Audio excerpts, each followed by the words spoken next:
Monsoon सत्र के पहले ही दिन आपको बता दें कि भारतीय जनता पार्टी सदन के बाहर अपनी आवाज़ को बुलंद कर रही है। जहां एक तरफ वो लगातार प्रदर्शन कर रही है लॉ एंड ऑर्डर को लेकर के, जो लगातार झारखंड में सवाल उठ रहे थे। पिछले दिनों जो सुभाष मुंडा की हत्या हुई उसको लेकर के यहाँ पर सीबीआई जांच की मांग कर रही है भारतीय जनता पार्टी। आपको बता दें कि इसको लेकर के जब हमने तमाम सत्ता पक्ष के लोगों से बातचीत की कि आखिर लॉ एंड ऑर्डर को लेकर के उनका क्या कहना है, लगातार भारतीय जनता पार्टी उन्हें घेर रही है, तो सीधे सुनिए उन्होंने क्या कुछ कहा है। विपक्ष की पार्टी का तो अधिकार है, किसी इशू पर खड़ा होना उसका अधिकार की बात है, उसमें क्या करें हम। सरकार अपना पक्ष रखेगी जब जरूरत होगी तब। इस तरह की नहीं बात है कि ऑर्डर खराब हो गया। एक पहले भी होते रहे हैं मर्डर या और भी तरह के कांड होते रहे हैं, तो पूरे राज्य में ध्वस्त हो गया है विधि व्यवस्था की स्थिति, ऐसा नहीं कहा जा सकता है। सवाल है पहली बात तो हमारी सीपीएम के, लेकिन हमारी पार्टी हो या किसी भी पार्टी का हो या कोई व्यक्ति कोई पार्टी में नहीं हो, किसी भी व्यक्ति हो, आम आदमी हो, व्यवसायी हो, किसी की भी हत्या हो जाती है वो उतनी ही चिंता की बात है जितनी किसी विशेष आदमी की हो। और रांची है, राजधानी है, आसपास अगर ये चीज़ें हो रही है तो निश्चित रूप से सरकार को गंभीरता लेनी चाहिए। और चूँकि सुभाष मुंडा जी न सिर्फ एक व्यक्ति बल्कि एक राजनीतिक और सामाजिक व्यक्ति भी थे, चुनाव भी लड़ चुके हैं, तो राजनीतिक हत्याओं में सिर्फ जांच का पहलू यहीं तक सीमित नहीं रहनी चाहिए कि गोली किसने चलाई। गोली तो आजकल सारे लोग जानते हैं भाड़े पे, किराए पर है, बल्कि इसकी विस्तृत जांच होनी चाहिए कि गोली किन लोगों के इशारे पे चलाई। विपक्ष के साथ साथ विधायक अनूप सिंह ने इसकी सीबीआई जांच की मांग की है। अनूप सिंह जो कहें वो अलग मसला है, लेकिन हमको लग रहा है कि सरकार सक्षम है। सरकारें अगर चाहे कोई सरकार हो तो सरकार के इतर ही सब कानून व्यवस्था है, चाहे केंद्र की सरकार हो चाहे राज्य की सरकार हो। सरकार इरादे कर लें तो सारी चीज़ें यहाँ कर सकती हैं, सारी चीज़ें साफ हो सकती हैं। कह रहे हैं इनके अपने दामन में झांकना चाहिए कि पूरा देश पूरी दुनिया देख रही है क्या हो रहा है मणिपुर में। इस पर भी इन्हें जवाब देना चाहिए कि पूरे पुलिस, अर्धसैनिक बल, सारे गृह मंत्री चुपचाप से आंख बंद करके देख रहे हैं और सरेआम गोलियां चल रही हैं, बम चल रहे हैं, सैकड़ों लोगों की हत्याएं हो गई, नग्न करके महिलाओं को घुमाया जा रहा है। इन्हें तो शर्म आनी चाहिए ऐसी बातें करने से। और दूसरे राज्यों की तुलना में कानून व्यवस्था हमारे राज्य में अच्छी है, ये मैं दावे के साथ कहूं। बात आपके तरफ से मणिपुर गूंजेगा क्या सदन में? आप सत्ता देखिए पूरा देश पूरी दुनिया में गूंज रहा है, जरूर है कि हम भी इसका विरोध करेंगे। देखिए, घटनाएं तमाम भारत में हो रही हैं, सभी घटनाओं को लेके हम संवेदनशील हैं। झारखंड में जो 2 दिन पहले हुआ उसको लेके आप देख ही रहे होंगे कि हमारी सरकार कितनी गंभीर है। तुरंत एसआईटी टीम बनाया गया है, कुछ लोगों को हिरासत में भी लिया गया है पूछताछ के लिए।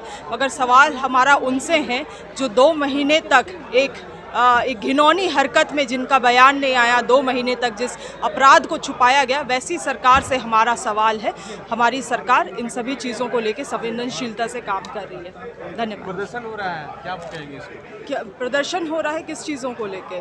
लॉ एंड ऑर्डर पहले ही दिन नहीं तो मणिपुर में भी थोड़ा सा कर ले वो लोग, भाजपा सरकार जो है मणिपुर में भी थोड़ा सा कर ले। हम तो कह ही रहे हैं कि हमारी सरकार संवेदनशील है कि एक दिन के हादसे में तुरंत एसआईटी टीम गठन करते हुए हिरासत में लोगों को लेके पूछताछ कर रही है।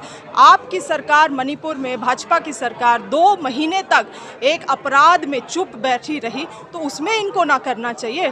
तो मुद्दा तो है नहीं इनके पास। मणिपुर को लेके आप लोग करने वाली थी। हम लोग मणिपुर को लेके लगातार कर रहे हैं और करेंगे। आप देखेंगे आज से सत्र शुरू हो रहा है, आप देखिएगा कि किस तरह से विपक्ष को भी हम इन सभी चीजों में घेरने का काम करेंगे। नहीं, कहाँ की घटना के बाद? झारखंड उसको लेकर के सुभाष मुंडा की जो हत्या की गई उसको लेकर के ये आवाज उठा। देखिए, घटना तो सही नहीं है, हम लोग भी उससे दुखी है ना। और प्रशासन उसमें तो बड़ा एक्टिव से भी काम करना शुरू किया है कि क्यों घटना घट गया। घटना तो ये तो होते रहती है, लेकिन क्यों घटना घट रही है इस तरह का घटना जांच के बाद ही ना सामने आएगा। थोड़ा तो टाइम आप लोग को चाहिए। दादा, सिर्फ इस घटना के लिए नहीं, उनका कहना है कि झारखंड में लॉ एंड ऑर्डर ही पूरी तरीके से ध्वस्त है। देखिए, ऐसा घटना कौन स्टेट में नहीं हो रहा? लॉ एंड ऑर्डर, ये देखिए कुछ ऐसा घटना है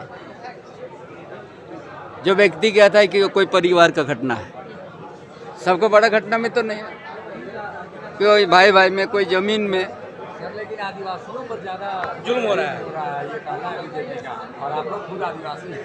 बीजेपी वाले बोल रहे हैं। मणिपुर को क्यों याद नहीं कर रहे हो? तो आप लोग भी तो मणिपुर नहीं को नहीं लेकर- नहीं, मणिपुर से तो ज्यादा नहीं। मणिपुर में क्यों चुप है प्रधानमंत्री? दादा, तो आप लोग भी तो मणिपुर पर बैठने वाले नहीं थे, नहीं धरना नहीं प्रदर्शन नहीं, पर। आप मणिपुर में है तो इतना दिन से, 3 महीना से हो रही है, क्यों नहीं है वहाँ? क्यों बीजेपी उस बात को नहीं उठा रहा है? दादा, कल बैठक हुई थी, उसमें हुआ था कि आप लोग भी प्रदर्शन कीजिएगा मणिपुर वो हम को लोग लेके। देखेंगे, कार्यक्रम तय हो जाएगा तो हम लोग भी करेंगे, है ना? तो उसमें देंगे। चेंजेस आ गया, नहीं कीजिएगा आप? नहीं, अभी तक तो जो कार्यक्रम है। विपक्ष का मसला नहीं है, लॉ एंड ऑर्डर सत्ता पक्ष का भी अहम मसला है और राज्य में रहने वाले हर एक जिम्मेवार व्यक्ति का लॉ एंड ऑर्डर मसला होता है, चाहे वो विपक्ष के सदस्य हों चाहे वो सत्ता पक्ष के सदस्य हों। मेरा मानना है कि जिस हिसाब से कमल भूषण के रिलेटेड जो हत्या हो रही है, उनके करीबी लोग की हत्या हो रही है, निश्चित तौर पर एक पर्टिकुलरली लॉ एंड ऑर्डर का विषय को लेके प्रदर्शन नहीं होना चाहिए। लॉ एंड ऑर्डर के लिए सीएम साहब ने बैठक भी किया है और लॉ एंड ऑर्डर को लेके डीजीपी साहब और सभी लोगों ने प्रोजेक्ट भवन के बाद उसके ऊपर कार्रवाई भी की है। एक दिन में करीबन 80 लाख रुपए पकड़ाए गए। उसके बाद जो तमाम गैंग्स थे उनके गुरखे पकड़ाए गए हैं, रेड्स चला है, एनुमिनेशन बरामद हुआ है। मैं समझता हूं, लेकिन जो केस हुआ है रांची में जो हुआ है, उसमें मैं समझता हूं कि सरकार को हाई लेवल जांच कराना चाहिए। इसको सीआईडी को या फिर उससे भी ऊपर अगर ज़रूरत पड़े सीबीआई को, तो सरकार को उसको भेजना चाहिए, क्योंकि कमल भूषण से रिलेटेड अब तीसरा हत्या बोला जा रहा है कि ये हुआ है। तो कहीं ना कहीं लॉ एंड ऑर्डर जो है ये सरकार का अहम विषय है। इसमें बीजेपी हमें सलाह दे, इससे हमें कोई फर्क नहीं पड़ता है। सीएम साहब गंभीर है और मैं समझता हूँ कि बहुत जल्दी इस पर कार्रवाई होगी। कि सत्ता के संरक्षण में जो है आपराधिक घटनाएं हो रही है। मैं तो सत्ता के दल में रह के बोल रहा हूँ ना कि सीआईडी जांच और सीबीआई जांच होना चाहिए। उनके जवाब को मैं खुद ही आपके सामने रख दे रहा हूँ।